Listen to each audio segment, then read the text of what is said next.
बच्चों, कैसे हैं आप? आई होप कि आप सब अच्छे होंगे।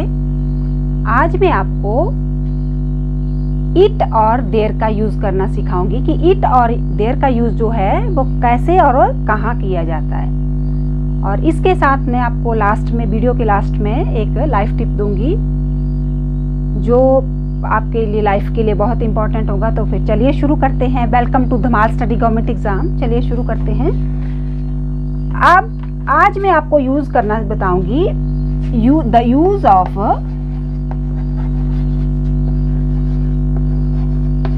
It and there. ये जो तो इट और देयर जो है ये हमारी लाइफ में बहुत रोल प्ले करते हैं। इसको इंग्लिश में कहाँ यूज करते हैं हम? इट को कहाँ यूज करना है, देयर को कहाँ यूज करना है, ये हमें पता नहीं होता है कि कहाँ यूज करना है। अगर इसको क्लियर कर लेंगे तो ये आपकी टेंशन की इट और देयर को कहाँ यूज करना है, ये टेंशन आपकी सॉल्व हो जाएगी। तो इस वीडियो में हम फर्स्ट यूज बताएंगे use of it. Use of it जो है कहाँ बताते हैं? प्राकृतिक घटना, दिन, ऋतु। प्राकृतिक घटना, दिन, ऋतु।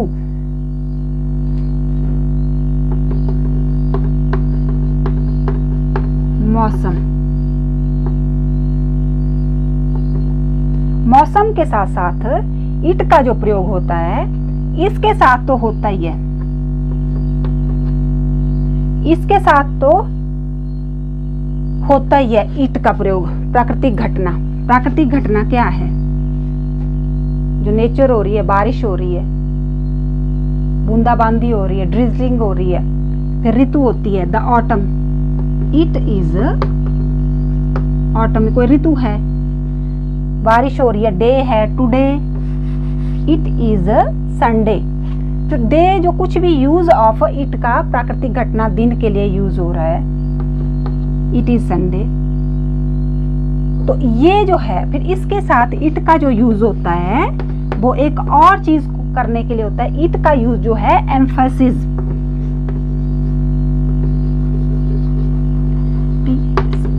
एम्फेसिस, एम्फेसिस का क्या मतलब होता है? एम्फेसिस का मतलब होता है किसी चीज को जोर देना। जोर जो है वो है एम्फेसिस। जब किसी चीज को जोर देना, हम जैसे कोई वाक्य बोलते हैं हम कि देश की रक्षा करना, एम्फेसिस हम देते हैं किसी चीज पे कि देश की रक्षा करना प्रत्येक नवयुवक का कर्तव्य है। तो ये जो है देश की रक्षा करना,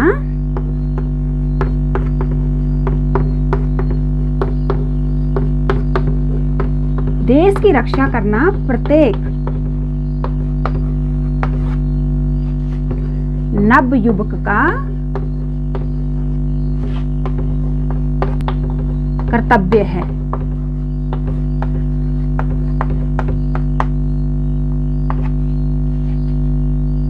देश की रक्षा करना प्रत्येक नवयुवक का कर्तव्य है। ये सिंपल है, वाक्य है आ रहा है नीचे। और देश की रक्षा, देश की रक्षा मतलब प्रत्येक नवयुवक का कर्तव्य, प्रत्येक नवयुवक का कर्तव्य। इसका मतलब एम्फेसिस किया जा रहा है, जोर दिया जा रहा है कि प्रत्येक नवयुवक का कर्तव्य है अपने देश की रक्षा करना, कर्तव्य है। तो ये क्या है? अपने देश की रक्षा करना प्रत्येक नवयुवक का, ये एम्फेसिस किया जा रहा है।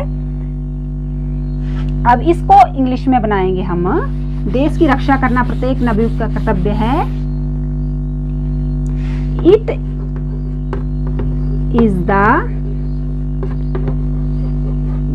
Duty of every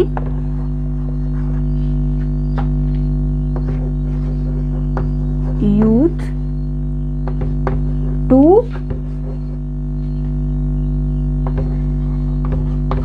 protect his country. It is the duty of every youth to protect his country. तो इट का ये तो क्लियर हो गया कि इट का यूज एक एम्फेसिस करने के लिए दिया जाता है। और इसके साथ प्राकृतिक घटना, दिन, ऋतु या किसी मौसम के बारे में बताना हो तब भी इट का यूज हुआ होता है। तो ये तो एम्फेसिस हो गया। अब ऋतु और इसके बारे में बताती हूँ मैं आपको।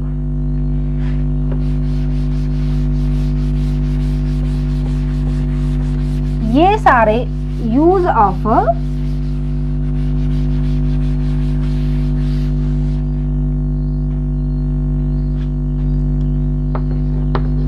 अब सो जाने का समय, समय को भी इसमें शामिल किया जाता है। समय हो गया है,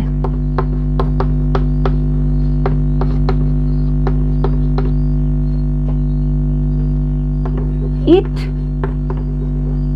इज टाइम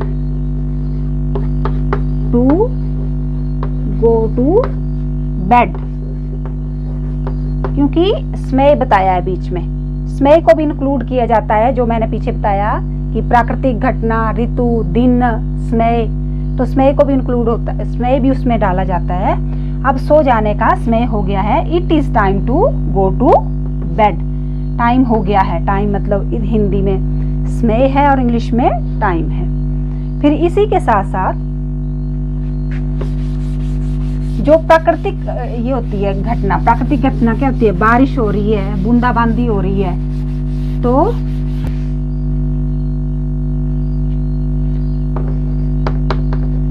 बाहर बूंदाबांदी हो रही है।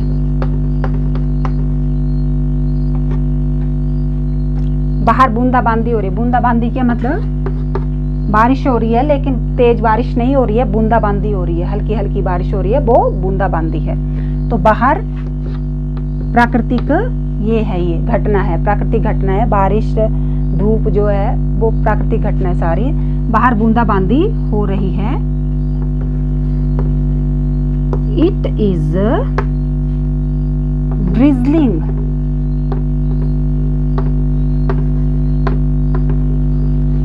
ड्रिजलिंग होती है बूंदाबांदी, आउटसाइड, बाहर। It is drizzling outside. तो इस तरह से इट का यूज ऐसे भी किया जाता है और एम्फेसिस करने के लिए भी किया जाता है। और ये जो घटनाएं बताई, समय, प्राकृतिक घटना, दिन, उसके लिए भी किया जाता है। तो इट का यूज हो गया ये। अब दूसरा जो यूज मैंने बताया, देयर का यूज। अब देयर का यूज जो है, यूज ऑफ देयर।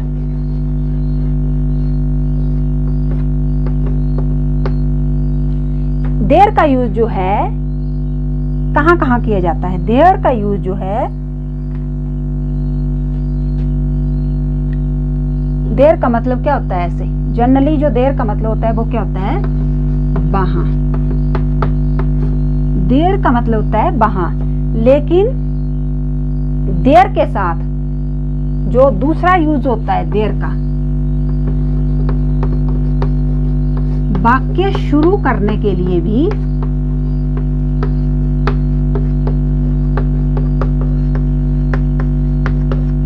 वाक्य शुरू करने के लिए देयर का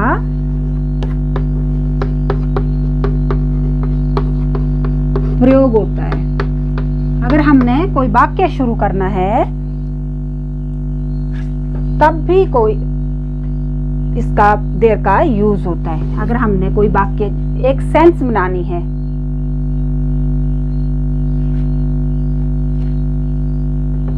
अब कोई चारा नहीं है,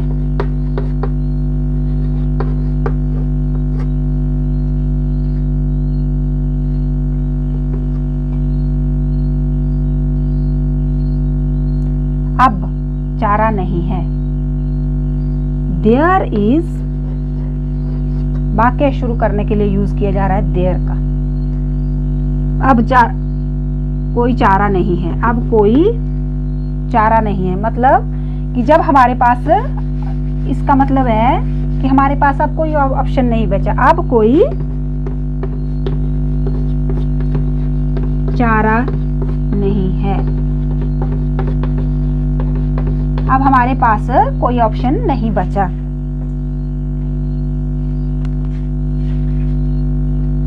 तो देयर इज नो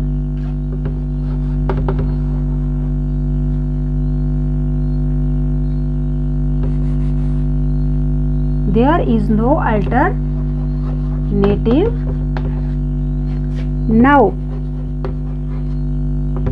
अब कोई चारा नहीं है। तो ये क्या हुआ, अब कोई चारा नहीं है। तो इसको करने के लिए हमें वाक्य को शुरू करने के लिए हमने देयर का यूज किया कि अब कोई चारा नहीं है। There is no alternative now, there is no alternative now, अब कोई चारा नहीं है। तो ये था use of it and there. और कहाँ कैसे होता है, इनका इंग्लिश में मैक्सिमम टाइम यूज होता है। अगर आपको ये क्लियर नहीं होगा कि इट का यूज कहाँ होता है, देयर का यूज कहाँ है, तो आप नहीं कर पाएंगे इसको, ना तो आप इंग्लिश लिख पाएंगे, ना आप इंग्लिश स्पीकिंग कर पाएंगे विदाउट दीज टू वर्ड्स। इन दोनों वर्ड्स हैं, इनका मोस्ट इम्पॉर्टेंट रोल है। देखने में छोटे लग रहे हैं कि छोटे हैं, लेकिन ये बहुत रोल प्ले करते हैं। अगर आपको अंडरस्टैंडिंग होगी कि यहाँ यहाँ यूज होता है, या वाक्य शुरू करने के लिए जब एम्फेसिस दिया जाता है तब इट का यूज होता है, तब आप इसको कर पाएंगे, ऐसे नहीं कर पाएंगे। हर वीडियो की तरह मैं आप इस वीडियो में भी अब एक लाइफ टिप दूंगी जो आपके लिए आपकी लाइफ में मोस्ट इम्पॉर्टेंट रोल प्ले करेगी। अब इन वीडियो के साथ मैंने जो आपकी इंग्लिश ट्रांसलेशन शुरू की है, अब यहाँ से इट और देयर का यूज की बताया मैंने आपको। अब इसको मैं आगे लेके जाऊंगी नेक्स्ट वीडियो में अपने में। तो मैं आपको अब टेंसेस शुरू करूंगी नेक्स्ट वीडियोस में अपने में। थोड़ा मैं आर्टिकल के बारे में आपको हिंट दूंगी, क्योंकि इस जो आर्टिकल क्या है, कैसे हैं, कहाँ कहाँ यूज होते हैं, वो मैं आपको हिंट दूंगी। उसके बाद मैं टेंसेस शुरू करूंगी। अभी आपका टाइम जो है आपके लाइफ टिप के लिए है।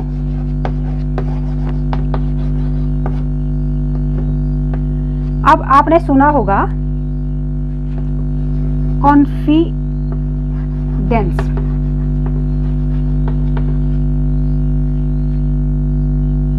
कॉन्फिडेंस क्या है? क्या है कॉन्फिडेंस?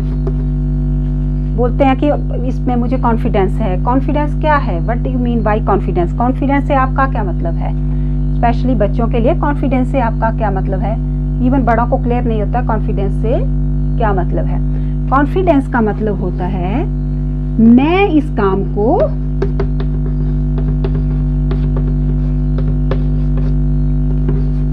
कर सकता हूं।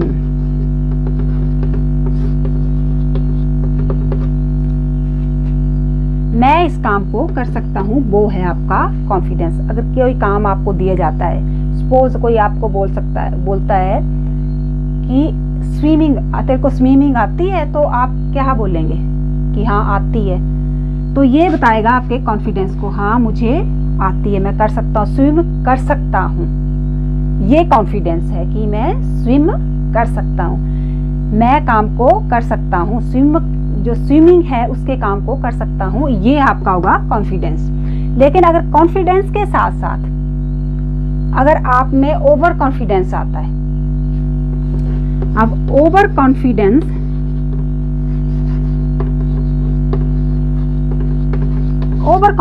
क्या है?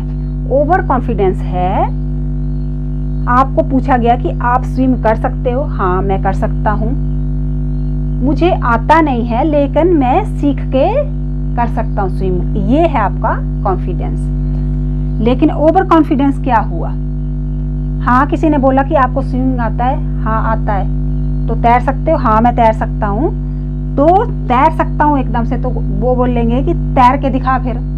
तो आपने एकदम से छलांग लगा दी नदी में, वो चीज़ होगी आपकी ओवर कॉन्फिडेंस।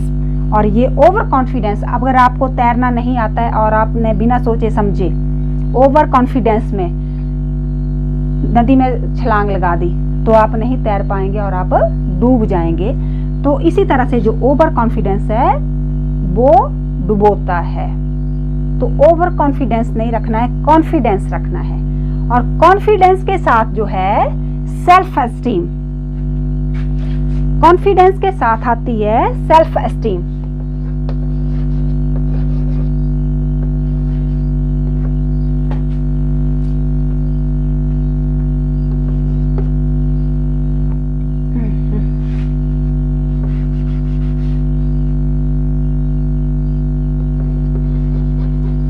कॉन्फिडेंस के साथ आती है सेल्फ एस्टीम। अब सेल्फ एस्टीम और कॉन्फिडेंस जो है दो डिफरेंट हैं, दोनों डिफरेंट हैं। अब सेल्फ एस्टीम वो चीज है जो काम जैसे होना चाहिए, जो काम जैसे होना चाहिए वैसे होगा।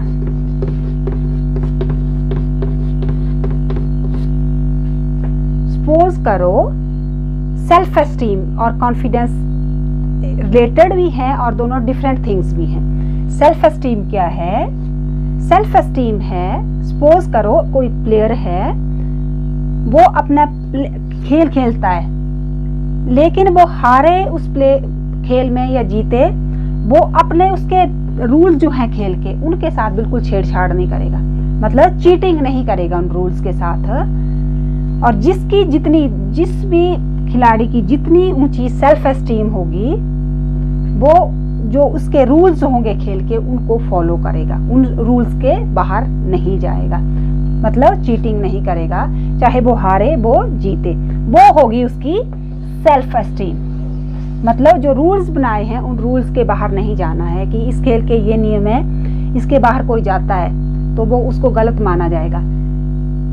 तो अगर कोई खिलाड़ी ऐसे करता है कि अपनी सेल्फ एस्टीम को रख के उन रूल्स को फॉलो करता है और उन रूल्स के बाहर नहीं जाता है, चाहे मैं हारूं चाहे कैसे करूं पर मैं सेल्फ एस्टीम के, तो वो है उस व्यक्ति की सेल्फ एस्टीम और कॉन्फिडेंस। कॉन्फिडेंस और सेल्फ एस्टीम दोनों अलग अलग भी हैं और जुड़े हुए भी हैं। कॉन्फिडेंस के साथ आती है सेल्फ एस्टीम, और पर कॉन्फिडेंस अगर ओवर हो जाए तो ये मैंने आपको एग्जाम्पल देके बताया कि वो सेल्फ कॉन्फिडेंस क्या है। तो कॉन्फिडेंस ये है और सेल्फ एस्टीम ये है, दोनों में फ़र्क भी है और संबंध भी है। तो आज के लिए इतना ही। Thank you very much.